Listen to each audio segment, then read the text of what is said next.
बिस्मिल्लाहिर्रहमानिर्रहीम। अस्सलामुअलैकुम वरहमतुल्लाहि वबरकातुहू।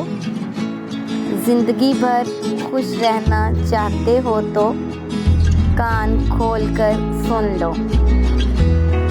जहाँ कदर नहीं वहाँ जाना नहीं। जो सुनता नहीं उसे समझाना नहीं। जो सच बोलने पर भी रूठ जाए उसे मनाना नहीं। जो नज़रों से गिर जाए उसे उठाना नहीं। ज़िंदगी में तकलीफ़ आए घबराना नहीं।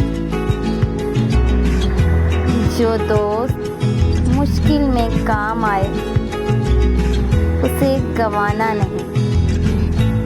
जो मुश्किल में साथ ना दे उसे दोस्त बनाना नहीं।